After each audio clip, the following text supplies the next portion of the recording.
Alright, so hello and welcome to the mostly spoiler-free progression guide for Calamity. This video is aimed at newer players, so players who just found out about modding and who want to go into or get into Calamity and want to experience the mod in the best fashion possible, but also don't want to go in completely blind because Calamity has a lot of changes, offers a lot of things, and is really confusing at the beginning. And the aim of this video is to clear a lot of those confusions up and to have a just in general more enjoyable time with Calamity as a starter. I hope the people that are mostly advanced with the mod and know a bit about the mod can maybe pick up one or two things they didn't know about, or just in general appreciate the amount of work I'm gonna put into this video, because this is a massive project and a massive video and has a lot of planning and editing went into this, so yeah, I hope you enjoy.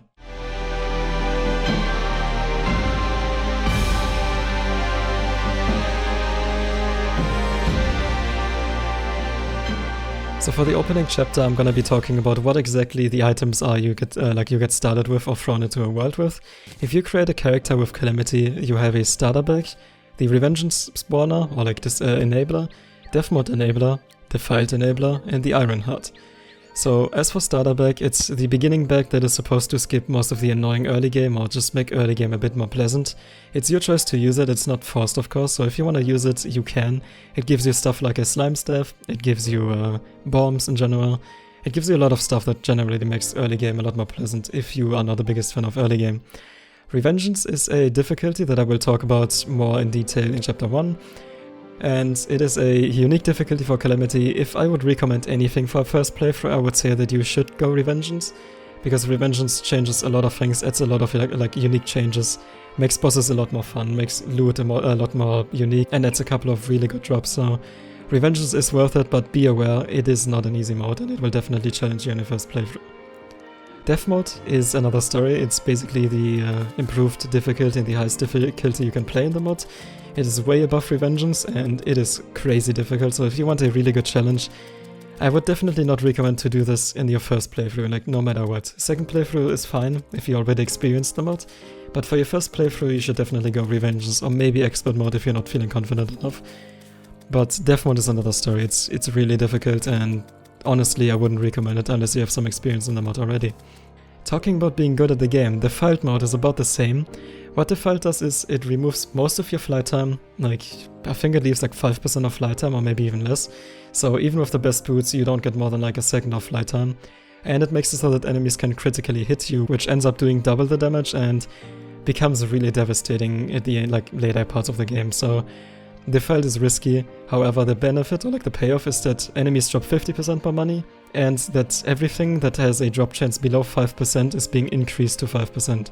So farming Rod of Discord, farming rare items in general, with Defiled mode really isn't the most annoying thing. And yeah, if you wanna farm something, Defiled is worth it, but it's a massive risk as well. And for Iron Heart is, to describe it as simple as possible, it is simply a hardcore mode, but only if you die to a boss. If you die with, outside of a boss fight, nothing happens. If you die in a boss fight, your character gets deleted. It's a pretty fun mode. I wouldn't recommend it for first playthrough, obviously, since you're gonna die a lot. Now, as for recommended mods to play with, the bare minimum of mods that I would recommend for Calamity, do not use any other big content adding mods. That is, it's not exactly forced, but it's massively preferred, because Calamity itself adds a lot of content that has its own balance, and it kind of interferes with other mods, and it turns out that a lot of bosses from other mods get completely destroyed by Calamity equipment, and just in general the balance is not made for other mods, so I wouldn't recommend any other big content adding mods with Calamity, for the best experience that is at least. Calamity Music mod is mandatory. It's a second mod that you can download together with Calamity, and it is mandatory because otherwise you will not be able to hear music in Calamity. And it has been made this way because the Calamity mod itself, together with music, was too big, and in order to, fit it in the mod loader and make it a bit more pleasant, they decided to split it into multiple mods. Then I would say Recipe Browser and Boss Checklist are mandatory for your first playthrough, so you can check up the recipes, because Calamity recipes get really complicated later down the line, and Boss Checklist just so you have an idea on what kind of progression to follow. But I will be going into that in chapter 2, so if you want to skip ahead to that, then feel free. But for now, it is definitely recommended to have Boss Checklist and follow the progression. And another mod I would recommend is Magic Storage, due to the complexity of late game recipes, because they become really massive, and it's a massive tree of upgrading. So having magic storage is gonna make a lot of things way easier. So those are the recommended mods that I would say are the bare minimum that you would need for Calamity. I would also recommend to join the Calamity Discord, because most of Calamity's updates come out on the Discord a couple days before they come out on the Team Loader. So if you want to stay up to date, if you want to know what kind of changes are being made, because there's a changelog as well, or if you just want to ask people for advice or just talk to people, the Calamity Discord is a good place, so feel free to join.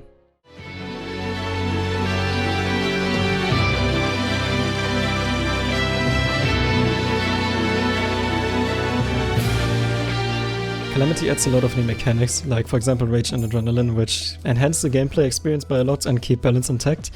And most of them might seem kind of insane at first, but once you play Calamity for a bit you will realize that they're kind of the charm of Calamity, and that they definitely in the end make for a more balanced experience.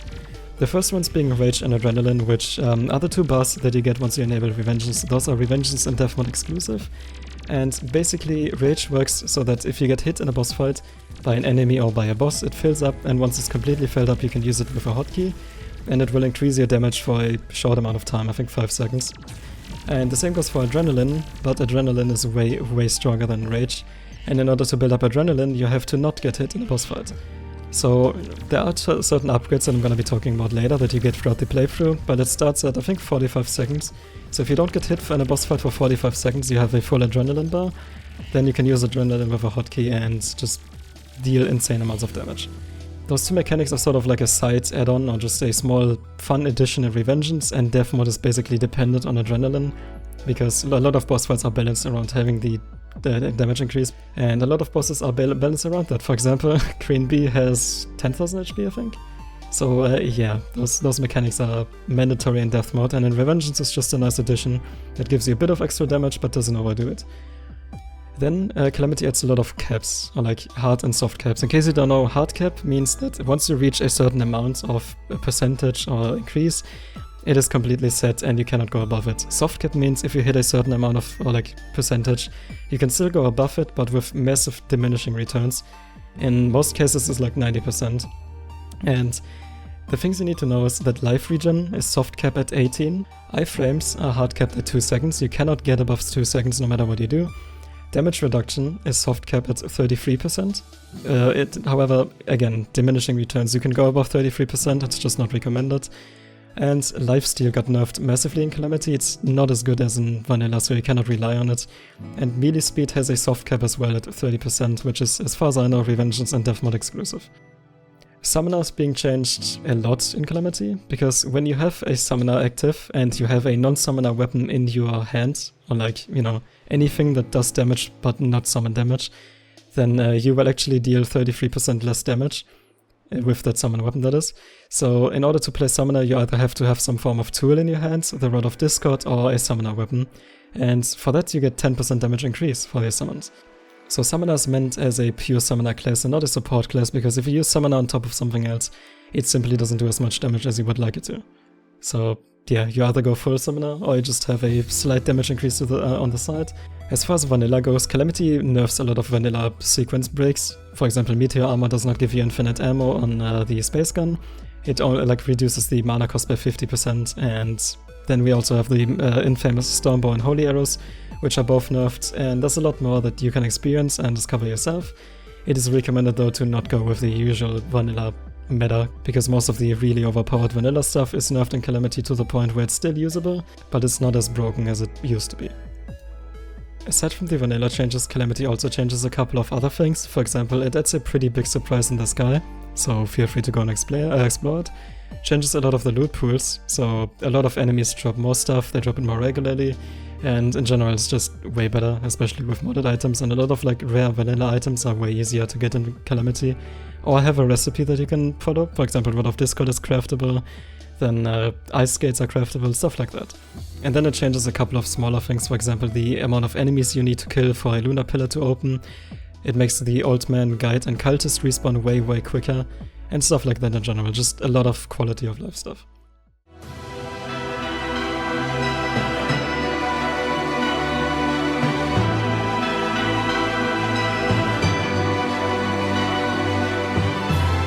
Alright, so for Chapter 2, we are gonna be talking about the boss progression. There are two ways you can approach Calamity. For the first playthrough, I would highly recommend to go the first way, and that is the intended boss route, or like the intended route in general. So what you can do in order to follow this route or see what it is you can just install boss checklist and work your way down the boss checklist, or you can check the wiki because it has a boss list as well and you can just follow that. Again, I would highly recommend to do that in your first playthrough, but if you want to test yourself and have a somewhat different experience, then Calamity allows you to do that, because you can technically fight any pre-hard mode boss in pre-hard mode at any time, any hard mode boss in hard mode at any time, and most of the post-moon mode bosses in post-moon mode at any time. And a lot of other changes are being made so that you can technically fight everything at any time. So for example, a lot of enemies you need to craft boss spawners, and a lot of boss spawners themselves spawn on the surface already, right away. Like in pre-hard mode you can, for example, trigger the Perforator fight, which is triggered by destroying assist that's on the ground, and those assists spawn at any time, so you can just go and fight the boss as soon as you want. There are alternatives to the mech bosses and to Plantera, which you can fight to basically bypass the mech bosses in Plantera completely. Plantera bulbs spawn right after entering hard mode, you can craft the temple key, and dungeon enemies drop a tablet that allows you to basically spawn the cultist early and fight them if you want to as the first boss in hard mode. All of this sounds really fun and is an amazing change, because if you don't like a boss you can simply skip him, but again, for the first playthrough I would recommend to go 100%, try to kill every boss, and try to go the intended route, because it's a lot more fun and you will experience them at the way it's intended to, basically. Now, Calamity has a lot of really important changes on the world that I definitely have to point out and that you need to know before you start your playthrough. First of all, after beating Desert Scourge, there will be a new biome called the Sunken Sea, which spawns on world regeneration, but you cannot break any blocks or basically do anything in there. It's almost inactive unless you beat Desert Scourge. So after beating Desert Scourge, go and find the biome, and I would definitely highly recommend to explore it, because it has a lot of amazing drops, and in general is a really amazing biome. After killing Hivemind and Perforators, it spawns Aerialite ore, which can allow you to make a new armor set. After killing Skeleton, the Abyss, which is also a unique biome to kill, a Calamity unique biome, basically unlocks its first layer. You can go in there at any time, but after defeating Skeleton you can go and get a Shadow Key in order to open chests in the first layer. Cryogen spawns Cryotic ore after you kill them. Plantera or Calamitas, depending on which you want to fight, will basically unlock the Abyss second layer, and the way to get drops there is to kill enemies, because they will drop something that you can use to craft weapons. And it spawns Perennial ore, which allows you to make yet another armor set and a weapon tier kind of progression. After killing Moonlord, a lot will change, because first of all the Blood Moon is scaled, a lot more Blood Orbs will drop, and in general it's way more worth it to farm it, but the enemies are way stronger and way harder to beat. Then it also scales the Astral Aeros boss, which is a side boss used in order to spawn the Astral biome. I'm not gonna go too much into detail on that, but he is buffed and it's definitely worth to refight him after Moonlord. It also buffs the dungeon and allows for some unique drops and weapons you can get in there. And it adds new enemies to the Hollowed and Hell after defeating Moonlord, and that's the way you get to the first boss basically. And after defeating Moonlord, Exodium clusters spawn, which allow for some really powerful soul artifacts that you can craft. So it's definitely worth to search it, and if you found it, just farm as much as you can, because you will need it. After defeating Providence, Yuli Bloom ore will spawn, and it scales previous bosses, in this case Brimstone Elemental, Calamitas and Ravager, and it scales enemies in the Hellcrack biome, which is also a Calamity unique biome, and those 3 bosses plus the enemies will start to drop Bloodstones, which you can use in order to craft new armor and new weapons. After defeating Poltergeist, the 3rd layer of the Abyss will become relevant, and you can kill the mini-bosses down there and they will start to drop their weapons, and those weapons are highly recommended, and you can get the Blood Flare armor after Poltergeist. Then Devourer of Gods will buff Frost and Pumpkin Moon, and the mini-bosses there drop really important items that you need to progress further. The first phase of Yaron will scale the Solar Eclipse and allow you to get Dark Soul fragments from the Mothrons, and Yaron phase 2 will spawn Auric ore, which you can use to craft Auric Tesla armor, which is needed for the final boss, or the super boss of the entire mod.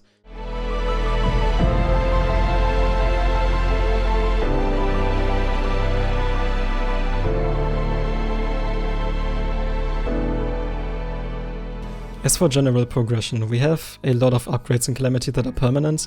We have 4 HP upgrades, 3 mana upgrades, and then 6 upgrades. 3 are for Rage and 3 are for Adrenaline.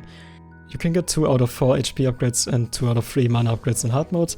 The rest is gotten in post Moonlord, and the Dragon Fruit for HP upgrades is a post DUG thing, so you will get it really late into the game. Then for Rage and Adrenaline upgrades, you have to defeat Crabulon and Slime Gods, Astromdeus and Ravager and Bumbleblub and Poltergeist. Those will give you respective upgrades. Slime Gods, Astrum Deus, and Poltergeist are the ones that give Adrenaline, and the other 3 are giving you Rage upgrades. And Adrenaline upgrades again reduces the amount of time you need to charge Adrenaline fully. And for the last upgrade, Moonlord drops the Celestial Onion, which will give you a 7th accessory slot. Calamity adds a lot of new armor sets, and I'm gonna be going through all of them so you know exactly on what kind of tier you can get those armor sets and when you can use them. So first of all, Wolfram and Victite armor are armors that you can get before any boss. If you struggle with early game bosses, I would recommend to farm Victite armor. You can farm it in the underground deserts, or Desert Scout, for example, is a really good source to farm it as well. Then after defeating Hiveman and Perforators, you can get the Aerospec armor. After defeating Slime God, you can get the Stratigel armor. Then after Wall of Flesh, you can get the Mollusk armor, which is a Sunken Sea armor. Then after Cryogen, you can get the Daedalus armor. After defeating all of the mechanical bosses, you can farm the Chariot ore in the Hellcrack biome. And out of that, you can make pretty powerful weapons. And you can make the Blood Relic, which is used to summon Blood Moons. And with that, you can farm Blood Orbs, which are really useful for potions. After defeating Calamitas or Plantera, depending on which one you choose first, you can go and farm Perennial Ore, which will give you the Reaver armor, or like allow you to craft the Reaver armor. The Ataxi armor can be obtained after killing Golem with the Pixar. The Xerac armor is the post-Moonlord's Throwing armor alternative, like Throwing Lunar armor that you can make with the Tower stuff. Terragon is post-Providence. Bloodflare armor is post-Poltergeist. The Omega Blue armor is the post-Poltergeist and sort of Abyss themed. The Godslayer armor is post-Devourer of Gods. You can get the Silver armor after Yaron Phase 1, and the Auric Tesla armor after Yaron Phase 2. And the final armor is Demon Shade, which you can get after defeating Supreme Calamitas, which is the super boss of the mod. It serves as sort of like the death or cheat armor, and it is being used for the boss rush. As far as potions go, you can technically get any kind of buff potion at any time, because during a Blood Moon you can farm Blood Orbs, and those allow you to craft pretty much all of the potions, but they are pretty expensive to make. And Blood Orbs are only really like actually useful to farm after Moonlord and after getting the Bloodflare armor, but it is very possible to farm the Blood Moon with, for example, the Zerg potion, which, in case you don't know, is almost like a mandatory potion. I'm gonna be talking about it in a bit, but what it comes down to is you can farm the Blood Moon for Blood Orbs and then technically get any kind of buff potion at any time. There's a lot of alcohol buffs that get added recently. Most of them have a massive downside, but also a pretty respectable upside, and they are definitely worth using. But they cannot be crafted with Blood Orbs. You have to get the Drunken Princess NPC, which you get by having a Fabsol's Vodka in your inventory in hard mode, and therefore it is a hard mode NPC. As for healing potions, after Moonlord you can get one more healing potion, which is the Supreme Healing Potion, and it will heal you for 250 HP. And then after DOG, which is Devourer of Gods by the way, I think I haven't explained that yet, you get a healing potion that heals 300 HP and is basically the final tier of healing potions. And for mana potions, after Moonlord you can get 400 mana healing potions, or like mana restoration potions, and that is the highest you can go, there is no mana potion above it.